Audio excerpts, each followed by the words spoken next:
Hello అండి అందరికీ welcome back to our channel. ఈరోజు మన ఛానల్లో పెసరపప్పు టమాటో మసాలా కర్రీ అనమాట. చాలా టేస్టీ ఉంటుంది. ఈ పప్పు ఎట్లా అంటే మరి మెత్తగా ఉండదు, కొంచెం ఇత్తులుగా ఉంటుంది, కానీ మస్తు కమ్మ ఉంటుంది. అప్పడాలు పెట్టుకొని తింటే ఎప్పుడైనా వంట చేయడానికి లేట్ అయిందనుకో ఒక్కసారి ఈ పప్పుని మంచిగా కడిగి కాసేపు నానబెట్టి ఆనియన్, పచ్చిమిర్చి, టమాటా అన్నీ కట్ చేసుకునే లోపు పప్పు మంచిగా నానుతుంది. ఆ తర్వాత ఒక పావున్నర ఆయిల్ వేసుకొని ఒక హాఫ్ స్పూన్ జీలకర్ర, పచ్చిమిర్చి, కరివేపాకు, ఆనియన్ వేసుకొని కాసేపు ఫ్రై చేసుకొని ఒక స్పూను అల్లం వెల్లుల్లి పేస్ట్, ఒక హాఫ్ స్పూను పసుపు వేసుకొని మంచిగా కలిపేసుకోండి.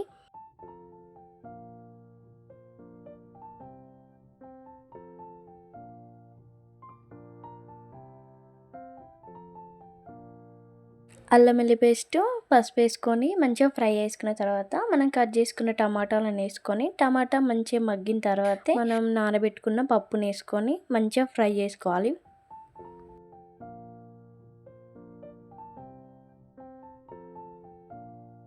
ఇలా పప్పుని ఫ్రై చేసిన తర్వాత ఒక ప్లేట్లో వాటర్ పోసి ఒక 5 మినిట్స్ ఆవిరితో ఉడికించి తీసిన తర్వాత ఒక స్పూను కారము, 2 స్పూన్లు సాల్ట్ వేసుకొని ఒక గ్లాసు వాటర్ వేసుకొని ఉడికించుకోవాలి.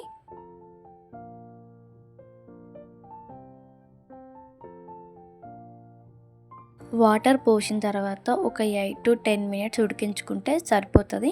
ఇంతకీ నేను ఇక్కడ గరం మసాలా అయిపోతే ఎట్లుంటుంది, అసలే పెసరపప్పు మసాలా కర్రీ అనేదా. అసలు ఈ కర్రీకి టేస్ట్ అంతా ఈ మసాలాతోనే వస్తుంది. చాలా ఈజీగా ఉంది కదా ఈ కర్రీ చేసుకోవడం. కొంచెం కొత్తిమీర వేసుకోండి. వీడియో నచ్చితే తప్పకుండా సబ్స్క్రైబ్ చేసుకొని లైక్ చేయండి, షేర్ చేయండి, కామెంట్ చేయండి.